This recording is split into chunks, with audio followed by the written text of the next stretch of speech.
Hello friends, today I'm going to help you understand how does a lease option agreement work. Could lease options actually be the tool to help you succeed in today's real estate economy? Well, by the end of this video, you'll understand all the mechanics of lease option agreements, allowing you to make informed decisions whether you're a prospective buyer or a property owner. Have you ever wondered how you can rent a home right now and decide to buy it later? Have you ever been curious about how lease options benefit both the buyer and the landlord? Well, let's dive in by first explaining exactly what a lease option is. Next, I'm going to explain the mechanics of a lease option deal. And finally, detail out about how it should be structured along with the challenges and benefits. If you're ready, let's go.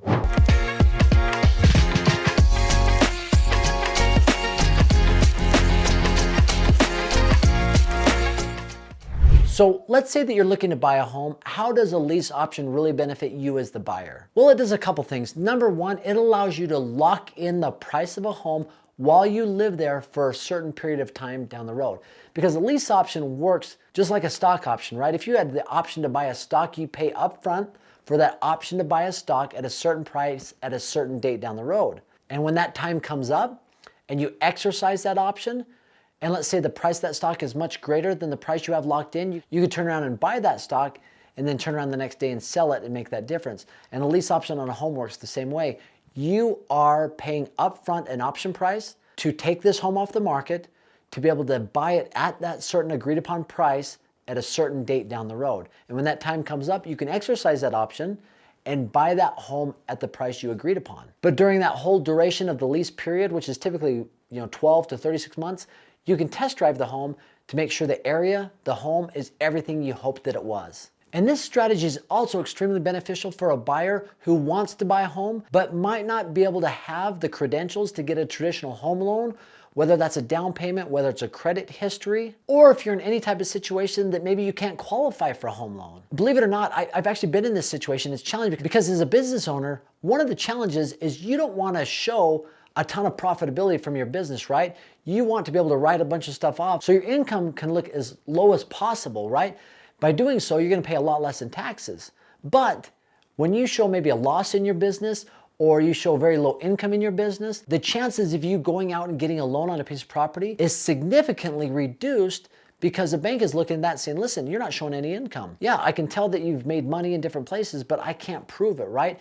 And banks are the type of people that need to prove something in order to get a loan done. So that's one of the challenges. That's why a lease option could be a good tool, because you might find the home that you absolutely want to buy. You're a business owner and you might need to show 2 years a much better income scenario than you're currently showing. The other benefit of a lease option as a buyer is being able to accumulate money over the duration of a lease. So let's say it's a 2-year lease.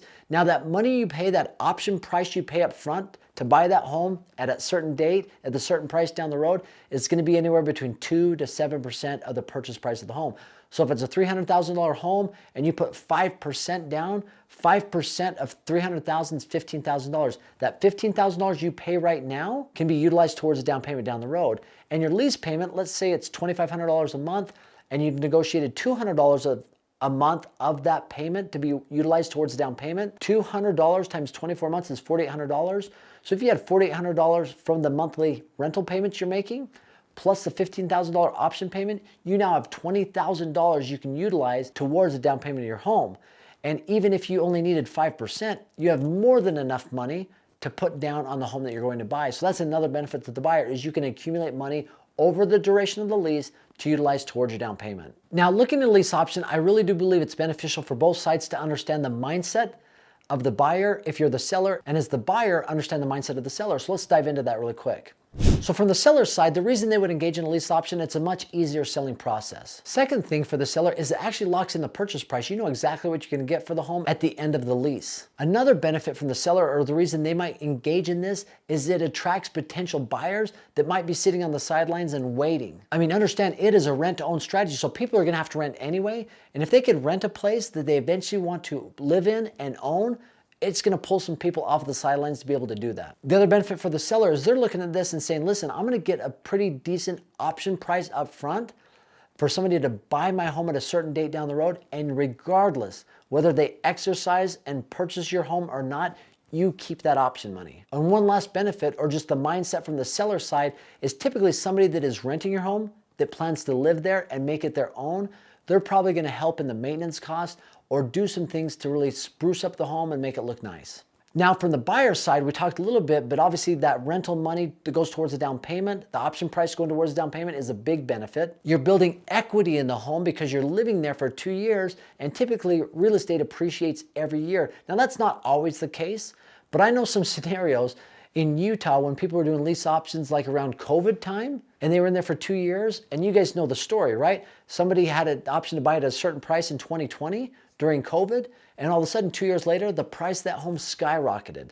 And so they were able to get into that home with instant equity. Another benefit, and if you're like me, I can't stand moving. It's one of the worst things out there. By a rent-to-own strategies, you don't have to move again. And that might not be a big deal to a lot of people, but it is to me. It also gives you time to repair your credit or to improve your scores and your FICO scores.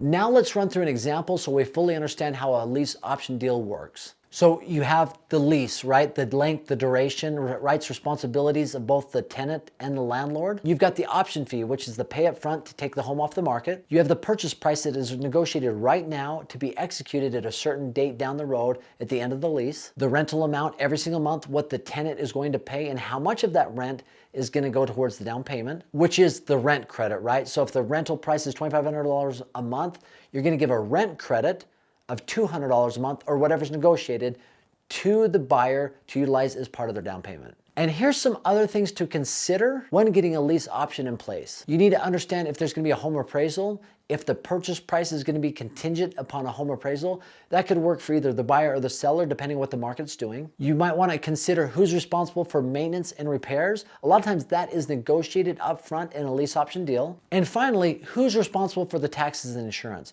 Now, typically the landlord or the homeowner is responsible for the taxes and insurance, but that could be something negotiated up front as well.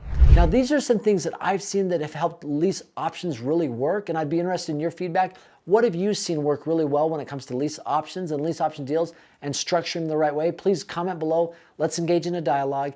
And as always, just for stopping by and watching the video, I have a free gift for you. It's aaronsfreetraining.com. Click on the link below. It is a short-term rental calculator. You put in all the input, the purchase price of the home, the income, the expenses. It does all the work, spitting out for you whether it's a good deal or not. And it's 100% free, no questions asked. Once again, I appreciate you stopping by. Have an amazing day.